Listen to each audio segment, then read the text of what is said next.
시편 39편 1절에서 7절. 내가 말하기를 나의 행위를 조심하여 내 의로 범죄하지 아니하리니 악인이 내 앞에 있을 때 내가 내 입에 재갈을 먹이려 하였도다. 내가 잠잠하여 선한 말도 하지 아니하니 나의 근심이 더 심하도다. 내 마음이 내 속에서 뜨거워서 작은 소리를 읊조릴 때에 불이 붙으니 나의 혀로 말하기를 여호와여 나의 종말과 연한이 언제까지인지 알게 하사 내가 나의 연약함을 알게 하소서.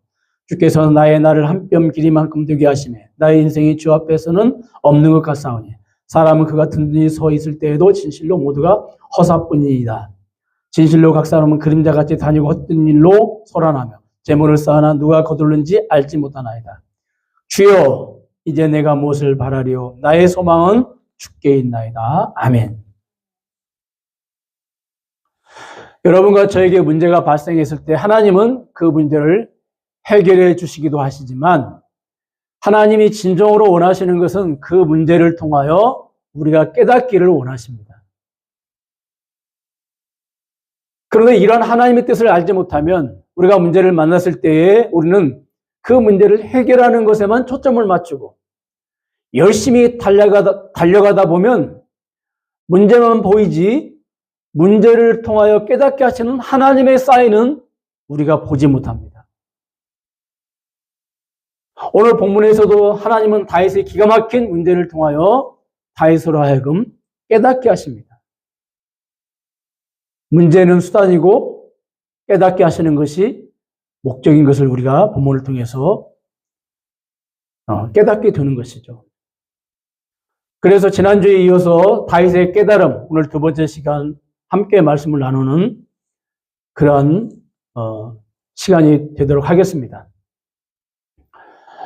먼저 시편 39편 오늘 우리가 읽은 말씀 13절을 보니까 다윗은 자신의 건강을 회복시켜달라고 기도합니다. 다윗은 지금 심각한 질병에 걸려있음을 우리가 보게 됩니다. 그래서 시편 38편 5절과 7절을 보면은 특별히 그 7절을 보니까 다윗의 몸이 성한 곳이 한 군데도 없다 이렇게 고백을 합니다. 그렇죠? 내 허리에 열기가 가득하고 내 살에 성한 곳이 없나이다. 그러니까 요즘으로 말하면은 다윗이 걸어다니는 종합병원이라고 할 수 있을 정도로 그렇게 다윗이 많은 질병 가운데 지금 고통을 당하고 있다는 것입니다. 그럴 때 다윗의 주변에 있던 사람들이 어떻게 했습니까? 11절을 보면은 시편 39편입니다. 시편 39편 11절을 보면은 시편 38편입니다. 시편 38편 11절을 보니까 내가 사랑하는 자와 내 친구들이 내 상처를 멀리하고 내 친척들도 멀리 섰나이다. 이렇게 기록이 되어 있어요. 그러니까 친구들과 친척들과 이웃이 다 다윗을 멀리하고 외면합니다. 다윗이 고통을 당할 때 친구들과 친척들이 다윗 옆에서 다윗을 위로하고 다윗과 함께하는 것이 아니라 그러니까 진짜 다윗에게 위로가 필요하고 함께 있어줄 사람이 필요한 그런 때에 오히려 많은 사람들이 다 다윗에게 등을 돌리고 다윗을 외면하고 멀리 떠나는 모습을 보게 됩니다. 그리고 더 나아가서 11절에 보니까 우리가 38편 12절입니다. 내 생명을 찾는 자가 올무를 놓고 나를 해하려 하는 자가 괴악한 일을 말하며 종일토록 음모를 꾸미오나.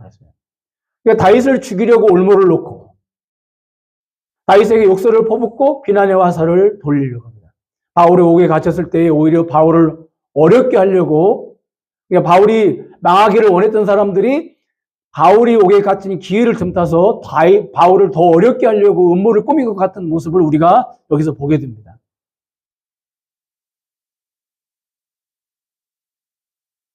그러니까 온종일 다윗을 중상모략하고 다니면서 다윗의 명예를 실족시킵니다. 그러니 다윗이 얼마나 고통스럽고 얼마나 억울합니까?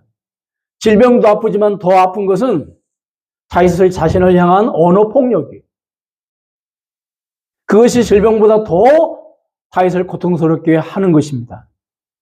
나사로가 죽었을 때 무덤을 찾으신 예수님이 사람들이 울고 있는 모습을 보시고 예수님도 함께 오십니다.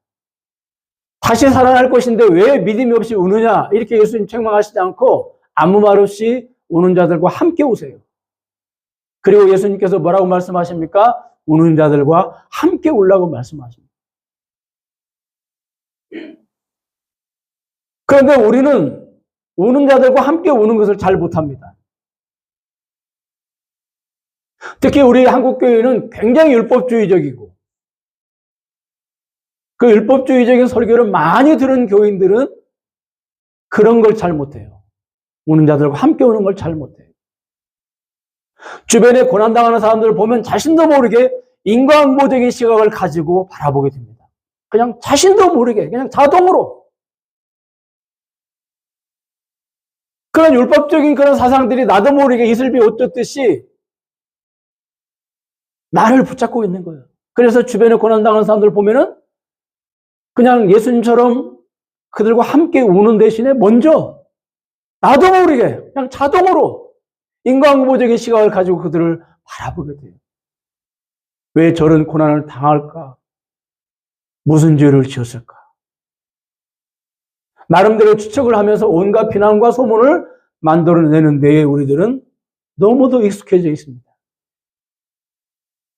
다윗은 원수들의 온갖 비난의 화살이 자신을 향할 때 그 비난의 화살을 막아내고 억울함을 풀고 자신의 명예를 회복하기 위해서 얼마나 할 말이 많았겠습니까?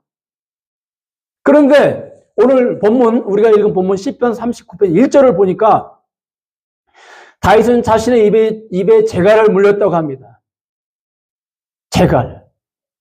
그러니까 자기 힘으로는 말을 절제하기 힘들기 때문에 재갈을 물리는 것이죠. 시편 141편 3절에 보니까 여호와여 내 입에 파수꾼을 세우시고 내 입술의 문을 지키소서. 그 시편 141편의 기도와 같은 의미이죠. 특히 2절을 보니까 다윗은 선한 말도 하지 않겠다고 다짐을 합니다. 여러분, 다윗의 선한 말이 무엇일까요? 다윗에 대한 중상모략으로 인하여 자신에게 오해하고 있는 사람들의 오해를 풀어주는 말이죠. 중상모략하는 말이 악한 말이라면 선한 말은 그 오해를 풀어주는, 진실을 밝혀주는 말이 선한 말이겠죠. 여러분들이 생각하는 것처럼 나는 그런 사람이 아닙니다. 여러분들이 생각하는 것처럼 내가 병든 것은 그런 원인 때문에 인과응보적인 그런 이유 때문에 내가 병든 것이 아닙니다. 오해입니다, 여러분. 내 말 좀 들어보세요. 오해라고요 하면서 자신의 억울함을 풀어나가는 말, 이게 선한 말이죠. 여러분, 다윗이 그런 말을 얼마나 하고 싶었겠어요. 그런데 다윗은 그 선한 말조차도 하지 않는다고 오늘 시편에서 고백을 하고 있습니다. 왜 그렇습니까? 자신의 그 선한 말이 자신의 문제를 해결해 주지 못하기 때문에 그렇습니다. 오해를 푼다고 쏟아내는 말들이 오히려 더 큰 오해를 불러일으키는 경우가 적지 않다고 하는 걸 우리가 경험을 통해서도 알고 있지 않습니까? 그래서 다윗은 선한 말도 침묵을 합니다. 그렇다면 누가 자신의 문제를 해결해 줍니까? 9절을 보니까 내가 잠잠하여 9절 39편 9절입니다. 내가 잠잠하고 입을 열지 아니함은 주께서 이를 행하신 까닭입니다. 그러니까 잠잠하여 입을 열지 않는다고 지금 다윗이 선한 말도 침묵하고 있다는 거예요. 왜 그래요? 여기 뭐라고 했어요? 이를 행하신 까닭이니이다. 이게 무슨 말이에요? 주님께서 다윗으로 하여금 깨닫게 하시기 위해서 그런 일들이 일어났다는 겁니다. 그렇기 때문에 자기가 어떤 말을 하든 그 문제가 자기의 말로 해결이 안 된 거죠. 여러분, 그 문제를 해결할 수 있는 말은 어떤 말입니까? 다윗이 입을 열어서 어떤 말이든지 함으로써 그 문제가 해결되는 것이 아니고 하나님께서 입을 열어서 이제 하나님의 입에서 말들이, 선한 말들이 쏟아져 나올 때 그 문제가 해결이 되는 거예요. 그래서 다윗은 지금 침묵하고 있는 거예요.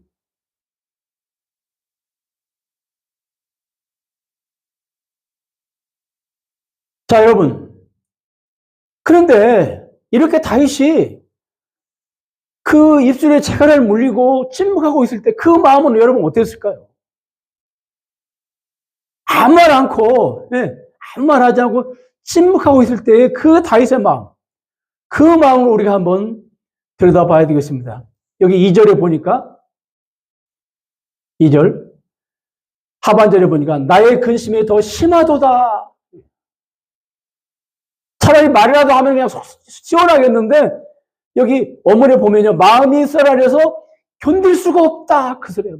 마음이 너무너무 쓰라리는 거예요. 이게 침묵하고 있으니까. 그 다음에 3절에 보니까 내 마음이 내 속에서 뜨거워서 작은 소리를 읊조릴 때에 불이 붙으니. 그러니까 그냥 속으로만 말을 하는 거예요. 입술을 열어서 말은 하지 않고. 근데 그럴 때에 여기 보니까 어머니 보면은 생각하면 생각할수록 괘씸하고 화가 치밀어 오른다. 그냥 그 원수들의 그런 비방하는 말, 억울한 그 말들을 들을 때 막 생각하면 생각할수록 그 말들을 듣고 여러분 그렇잖아요. 말이라고 하는 것은 씨앗처럼 막 심기잖아요. 어떤 말은 나에게 한번 심겨가지고 평생 그게 나의 삶에 영향을 끼치잖아요. 막 그럴 때에 다윗이 막 그냥 막 너무너무 괘씸하고 화가 치밀어서 화가 치밀어 온다는 거 막. 부글부글 막. 여러분 지금 다윗의 이 모습에 공감이 가십니까? 다윗은 하나님의 마음에 합한 사람이에요. 하나님께 인정받는 사람이고 하나님께 크게 쓰임받는 사람입니다. 그리고 지금 이 문제를 가지고 하나님께 나가서 기도를 하고 있어요. 하나님만이 이 문제를 해결할 수 있다고 하나님께 맡겼습니다. 그렇다면 그 마음이 평안해야 되잖아요. 그렇죠? 그리고 원수도 사랑할 수 있어야 되잖아요. 그런데 다윗은 그 마음의 평강 대신에 여전히 분노가 가득하고 원수들을 생각하면서 이를 갈면서 부들부들 떨고 있어요. 여러분 다윗의 이 모습에 공감해 가십니까? 아니면 거부감이 드십니까?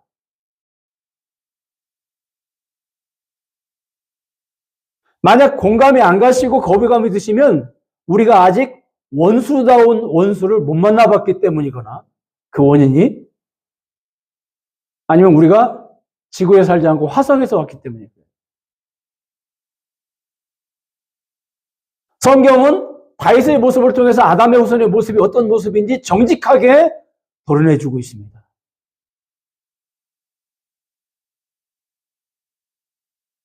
하나님께 쓰임받는 사람도 이럴 수 있다. 기도만 해도 이럴 수 있다. 하나님께 모든 문제를 맡기고 나서도 이럴 수 있다. 왜냐하면 이게 바로 아담의 후손의 모습이기 때문이다. 여러분 공감하십니까? 우리가 왜 쉽게 공감을 못하죠? 교회 안에 들어온 신비주의가 특히 그 신비주의의 영역들이 많이 있는데 그 중에 한 가지가 대표적인 게 기도잖아요. 교회 안에 들어온 신비주의가 기도라고 하는 기도라고 하는 하얀색 페인트로 아담의 후손의 모습을 천사의 모습으로 다 덧칠해버립니다. 그래서 기도 많이 하면 자기가 천사가 된 줄 알아요. 착각을 하는 거죠. 주변 사람들도 어떤 사람이 기도 많이 했다. 어떤 사람이 산에서 40일 금식 기도하고 왔다. 그러면은 천사가 돼가지고 내려온 줄 알아요. 여러분, 근데 놀라운 사실은 바울처럼 기도다운 기도를 한 사람이 어디 있습니까? 바울처럼 기도를 많이 한 사람이 어디 있습니까? 그런데 바울은 기도를 많이 하면 할수록 기도가 깊어지면 깊어질수록 어떤 고백을 하냐면 나는 죄인 중에 괴수다. 이렇게 고백을 해요. 근데 우리는 바울과 반대로 기도 많이 하면 천사가 됐다고 자기가 착각을 해요. 기도라고 하는 흰색 페인트로 검은 아담의 후손의 모습을 다 덧칠해버려요. 근데 그 페인트를 벗겨내면 여전히 거기에 검은 아담의 후손의 모습이 있는데.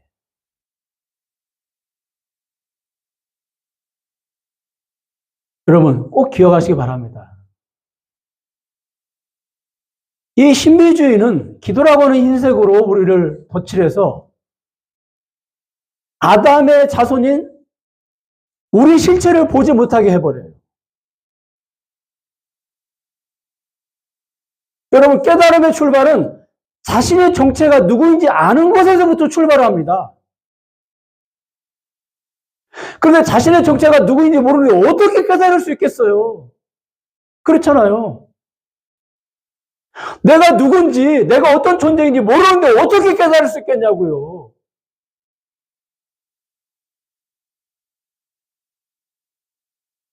그 3절 하반절에 보니까 3절 하반절 원수들로 인하여 이를 갈고 부들부들 떨고 있으면서 침묵했던 다윗이 드디어 입을 엽니다. 입을 열어요. 그런데 자, 우리가 다시 한번 3절 하반절 39편 3절 하반절에 보니까 여기 보니까 내 마음에 내 속에서 뜨거워서 작은 소리를 읊조릴 때에 불이 붙으니 나의 혀로 말하기를 드디어 막 불복을 끓고 막 속으로 소개말을 하던 다윗이 드디어 입을 툭 열어가지고 막 용광로가 마치 터져 나오듯이 입을 열어서 이 말을 하기 시작해요. 그런데 여러분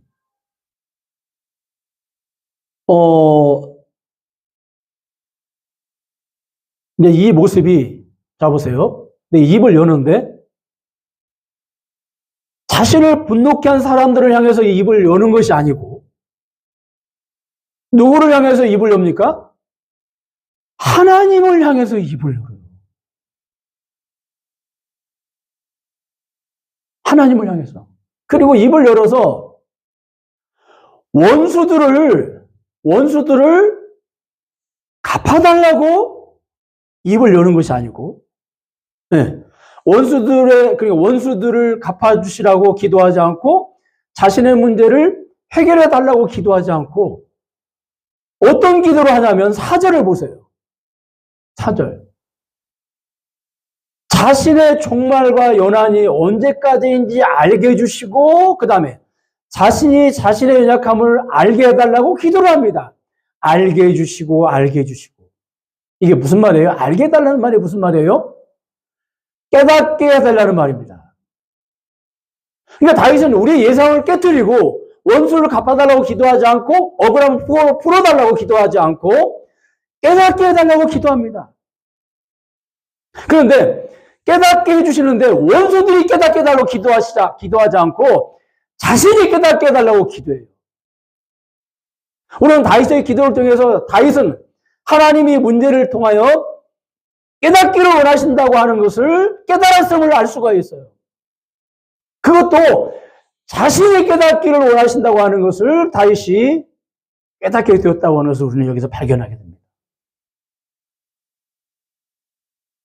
그러면서 9절이 다윗이 그러면 무엇을 깨닫기를 원하게 해달라고 하는 기도했습니까? 4절을 우리가 다시 보면은 4절을 구체적으로 보니까 4절 말씀을 우리가 보겠습니다. 나의 여호와여 나의 종말과 연한이 언제까지인지 알게 하사 내가 나의 연약함을 알게 하소서. 굉장히 해석하기 어려운 구절이에요. 그러다 보니까 이 4절에 대해서 여러 가지 해석들이 나와요. 그 첫 번째 해석이 헨스 텐버그라고 하는 사람이 이런 해석을 했습니다. 하나님, 나는 이 고통에 지쳤습니다. 이제 내가 죽을 날이 언제인지 알려주시고 나로 이 고통이 끝나게 하소서. 이게 자포자기하는 기도를 하나님께 드렸다는 거예요. 그 다음에 두 번째 해석은요, 칼빈이 해석한 거예요. 칼빈. 이제 칼빈이 어떤 해석을 했냐면 나의 생애가 얼마나 짧은지 나를 알게 하소서. 내가 지금까지 살아온 생애 동안 당신에게 충분히 의리하고 의지한 것 아닙니까? 원망하고 불평하는 기도를 하나님께 드렸다는 겁니다. 그 다음에 세 번째 해석은 프로온이라고 하는 사람의 해석이었는데 나로 인간 수명의 덧없음과 불확실성을 바로 깨닫고 측정하게 하소서. 그래서 나를 두르고 있는 모든 고통으로 인해 내가 당황하게 되는 대신 좀 더 전적으로 당신을 의지하게 하소서. 믿음과 소망의 기도를 드렸다는 겁니다. 여러분 어떻습니까? 무슨 말인지 알겠어요? 저도 잘 모르겠어요. 소개를 하는 저도. 근데 왜 이런 해석이 나오냐면 본문의 전체 문맥을 무시하고 해석을 하기 때문에 그래요. 이 한 구절만 딱 뽑아내가지고 해석을 하면은 코에 걸면 코걸이, 귀에 걸면 귀걸이 해석이 되는 겁니다.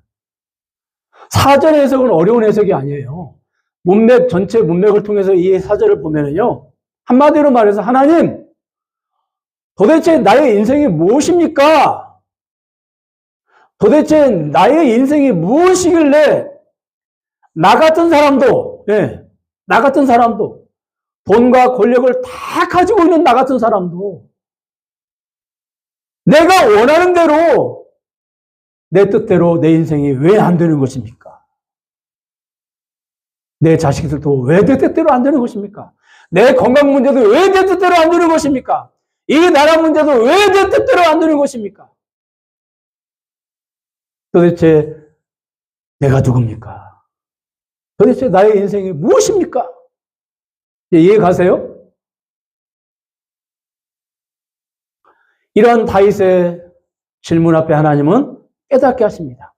다윗이 누구인지, 다윗의 인생이 무엇인지, 여러분과 저의 인생이 무엇인지, 왜 다윗이 가지고 있는 능력으로 다윗의 문제가 해결이 안 되는지, 왜 우리가 가지고 있는 능력으로 우리의 문제가 해결이 안 되는지 하나님은 깨닫게 하십니다. 그래서 본격적으로 깨닫게 하시는 말씀이 5절부터 시작이 됩니다. 5절부터. 여러분, 다윗이 누구입니까? 최고의 권력을 가지고 있습니다. 그러면 그 권력이면 대부분의 문제가 해결이 돼야 돼요. 그렇잖아요, 여러분. 그런데 5절 하반절에 보니까 이렇게 기록되어 있습니다. 사람은 그가 든든히 서 있을 때에도 진실로 모두가 허사뿐이다. 여기 든든히 서 있는 것은 권력을 말합니다. 근데 이 권력이 진실로 모두가 허사뿐이라는 거예요. 원문에 보면은 헤벨이라고 하는 뜻인데 입김, 호흡 그런 뜻이에요. 입김. 여러분 입김 훅 불었어요. 입김이 나와가지고 금방 사라져 버리잖아요. 그러니까 권력이 뭐냐? 입김과 같은 것이라는 거예요. 여러분 입김과 같은 이 권력이 무슨 힘이 있겠어요? 입김과 같은 그 권력이 무슨 문제를 해결할 수 있는 힘이 있겠냐고요. 그 권력이 무슨 반석이나 바위 같으면 모르겠어요. 근데 그 권력이 입김이라니까요. 잠시 잠깐이면 금방 그냥 눈앞에 사라져버릴 입김과 같은 그 권력이 무슨 힘이 있겠어요. 거기에서 무슨 에너지가 나오겠냐고요. 이게 첫 번째로 깨닫게 하신 겁니다. 네 권력이 뭔지 아냐? 입김에 불과한 거야. 그 다음에 두 번째로 6절에 보니까 자, 다윗은 세계 최고의 부자죠. 그렇죠. 기네스북에 오를 정도로 세계 최고의 부자라고. 그런데 이 돈이면 해결 안 되는 문제가 거의 없겠죠, 인생에서. 그런데 보세요. 이 돈을 가지고 있는 다윗에게 하나님 깨닫게 하십니다. 6절을 보니까 헛된 일로 소란하며 돈을 벌고 싸우려고 열심을 내지만 헛된 일이라고 합니다. 왜냐하면 하반절에 보니까 다윗이 쌓아놓은 재물을 누가 취하는지 알 수 없다는 거예요. 또한 6절 상반절에 보니까 그 돈의 실체도 그림자와 같다. 이렇게 고백을 해요. 그러니까 돈도 권력처럼 원문에 보면 헤벨이에요, 헤벨. 입김, 호흡과 같은 거예요. 권력도 입김과 같은 것이고 돈도 입김과 같은 것이에요. 여러분, 그러니 무슨 에너지가 있겠어요? 그렇다면은 다윗이 가지고 있는 돈, 다윗이 가지고 있는 권력, 다윗이 가지고 있는 에너지가 왜 입김과 같은 것입니까? 그 원인이 어디 있습니까? 5절 상반절. 나의 날을 한 뼘 길이만큼 되게 하심에. 5절 상반절에. 그쵸? 나의 날을 한 뼘 길이만큼 되게 하심에. 그러니까 다윗의 인생의 길이가 한 뼘 길이만큼이라는 거. 한 뼘. 한 뼘 아시잖아요. 한 20cm 정도? 이 말은 무슨 말이에요? 쉽게 말씀을 드리면 하루살이 인생이라는 거예요. 여러분, 인생이 하루살이 인생이기 때문에 그 인생이 가지고 있는 권력이나 돈도 유통기한이 하루에 유통기한이 하루. 응? 그 권력이나 돈이 반석처럼 영원한 게 아니고 유통기한이 하루라고요. 잠언 27장 1절에 보니까 너희는 내 일을 자랑하지 말라. 하루 동안에 무슨 일이 일어날지 아무도 알 수 없느니라. 여기는 유통기한이 하루도 안 돼요. 그러니 여러분, 심지어 5절, 시편 39편 5절을 보니까 그 인생이 주님 앞에는 없는 것 같다. 그러니 무슨 그 권력이나 돈의 능력이 있겠습니까? 박정희 대통령에게 어느 날 그 사업가가 찾아왔어요. 아주 친한 사업가가 찾아와가지고 박정희 대통령에게 내가 지금 사업이 어려운데 나를 좀 도와줄 수 없겠냐고. 그러니까 걱정하지 말라고. 내가 내일 은행장한테 전화해가지고 네가 원하는 만큼 내가 대출하게 하겠다고. 그럼 전화 한 통이면 끝나죠. 뭐 서슬이 18월 때니까. 그런데 놀랍게도 그날 저녁 박정희 대통령이 어떻게 됐어요? 시해를 당했어요. 여러분, 박정희 대통령이 살아있을 때에 은행장도 움직일 수 있는 것이지. 죽고 나면 그게 무슨 의미가 있어요? 누가 보면 시장에 보니까요, 어떤 부자가 엄청나게 농사를 잘 지어가 창고에다가 그냥 그 곡식을 가득 쌓아놨어요. 그리고 혼자 말하기를, 야, 이제 나는 돈 걱정 없다. 이제는 내 인생이 불행 끝이고 행복뿐이다.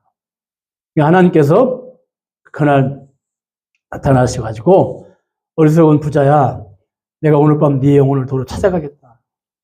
영혼의 주인이 하나님이 나타나서 내가 찾아갈 건데, 참 안 됐다. 네가 쌓아놓은 것이 네 것이 되겠냐. 이렇게 말씀하세요. 그럼 보세요. 이 어리석은 부자가 착각한 게 뭐예요? 물질이 유통기한이 없는 것처럼 인생도 유통기한이 없는 것이라고 착각한 거예요. 물질은 유통기한이 없어요. 그러나 인생은 유통기한이 있어요. 그 유통기한이 언제예요? 오늘 밤이에요. 오늘 밤. 오늘 밤. 리처드 칼슨이라고 하는 사람이 지은 사소한 것에 목숨 걸지 말라는 책이 있습니다. 아마 여러분도 들어보실 거예요. 이 책에서 저자는 두 가지를 줄기차게 이야기하고 있습니다. 첫째는 사소한 일에 초연하라. 둘째는 알고 보면 모든 일이 다 사소한 일이다. 리처드 칼슨이 이 책을 쓰게 된 동기가 있습니다. 그 친구 가운데 대단히 유능한 친구가 있었어요. 그는 죽으라고 일을 냈고 그래서 아주 촉망받는 사업가로 대성공을 이룹니다.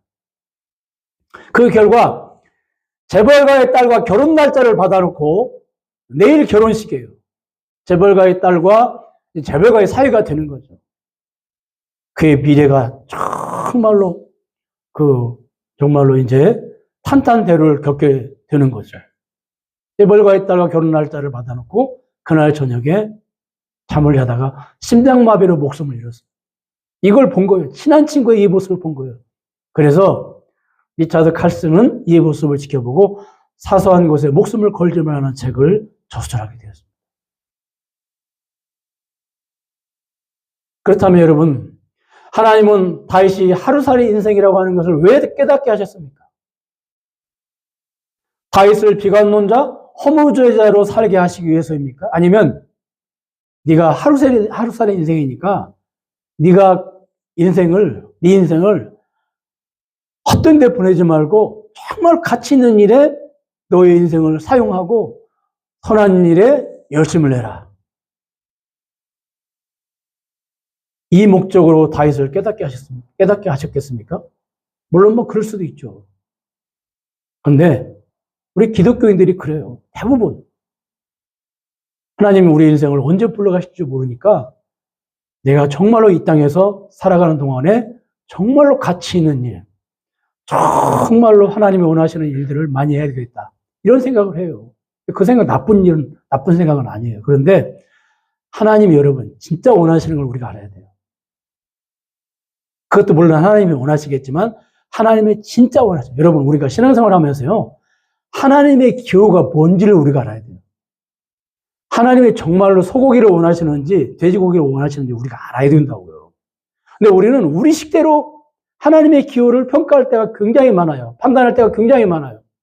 하나님은 돼지고기보다 소고기를 원한다고 생각할 때가 굉장히 많다고요. 하나님이 원하시는데 진짜 원하시는 것이 무엇인지를 우리는 모를 때가 많아요. 자, 보세요. 하나님이 원하시는 게 10가지예요. 그 10가지도 하나님이 원하시는 거예요. 그런데 그 중에 그 10가지를 요약해가지고 엑기스로 딱 하나를 만들어요. 그걸 우리가 알아야 되거든요. 그걸. 10가지 아는 것도 중요하지만 더 중요한 것은 그 10가지를 모아가지고 한 가지를 우리가 아는 게 중요한 거예요. 이거 한 가지를 모르면 10가지 알아도 알았다고 할 수가 없어요.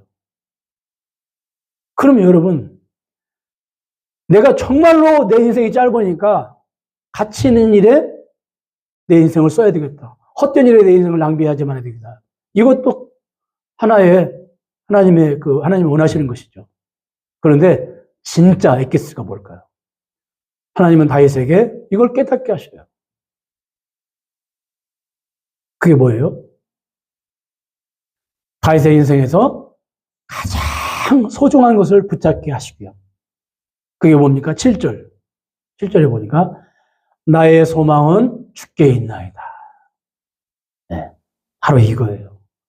나의 소망은 주께 있나이다. 하나님께 소망을 두고 그 하나님을 붙잡으면 인생이 더 이상 하루살이 인생이 되지 않습니다. 이걸 하나님은 다윗으로 하여금 깨닫게 하십니다. 여러분, 다윗이 다스리는 나라가 어떤 나라입니까? 하나님의 나라.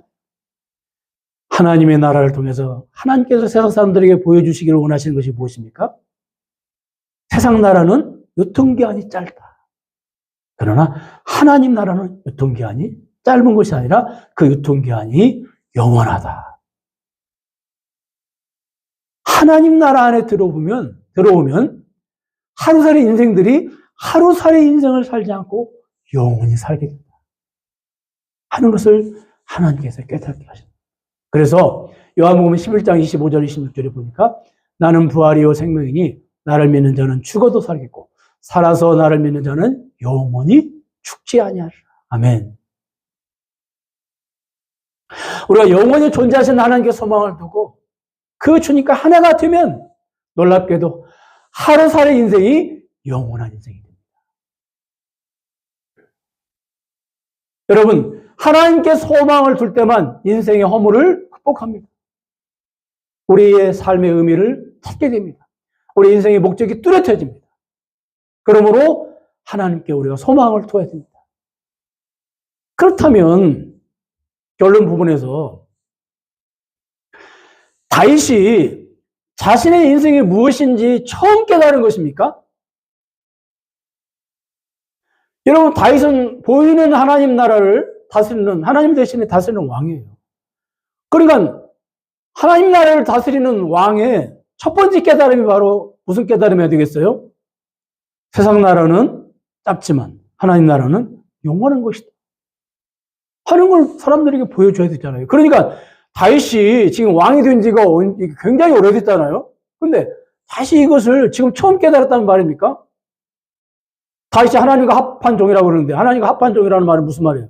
하나님의 마음을, 하나님의 뜻을 알고 통치했다는 말이잖아요. 그런데 다윗이 이게 지금 이걸 처음 깨달았다는 겁니까? 아니에요. 다윗은 처음 깨달은 것이 아니에요. 그런데 다윗의 삶이 다윗이 이미 깨달은 것을 보지 못하게 하고 눈을 가려운 것이죠. 그렇다면 무엇이 그렇게 했을까요? 다윗이 가지고 있는 물질, 다윗이 가지고 있는 권력, 다윗 주변에 있는 힘 있는 용사들 때문에 그렇습니다. 우리가 살아가는 사회를 한마디로 표현하라면 거대한 음모 집단이라고 말할 수 있습니다. 사람들로 하여금 인생의 진실을 보지 못하도록 눈으로 보기에 온갖 화려한 것들로 사람들의 안목을 가려놓고 속이는 거예요. 다윗도 거기에 속은 거예요. 그런데 언제 다윗이 이 눈꺼풀이 벗겨집니까? 권력, 물질, 사람, 건강이 다윗에게 등을 돌릴 때, 다윗의 곁을 떠나게 될 때 다윗이 깨닫게 돼요.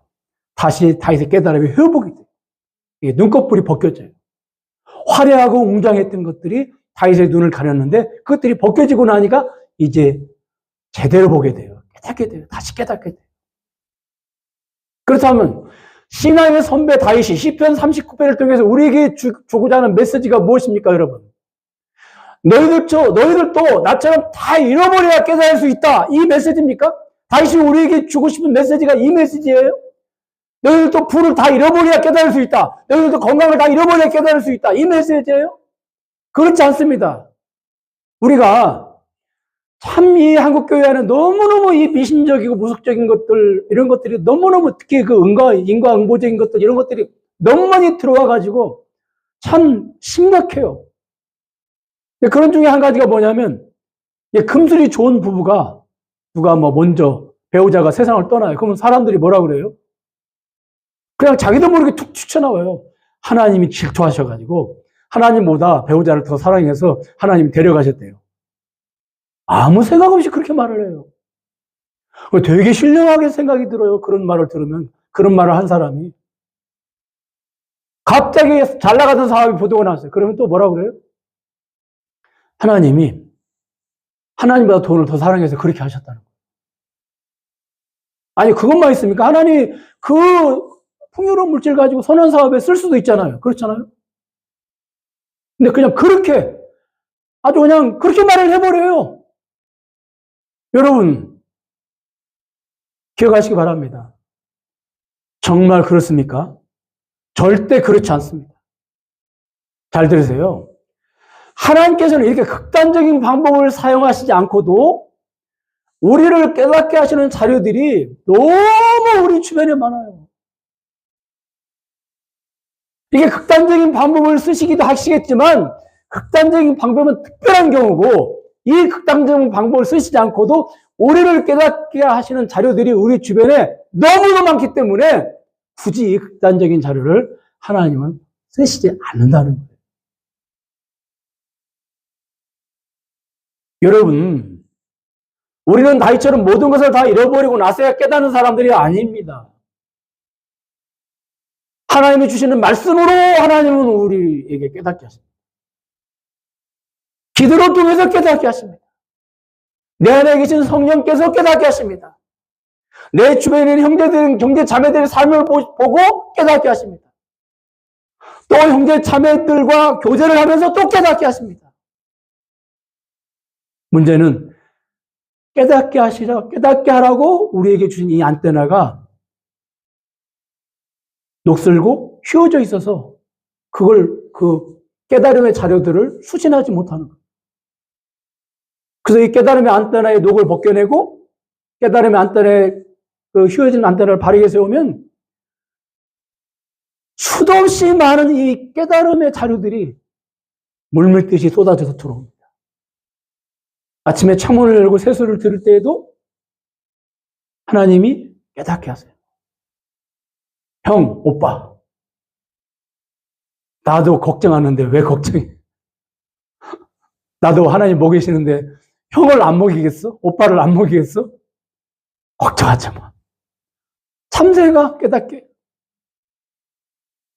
그 자료들이 넘쳐납니다.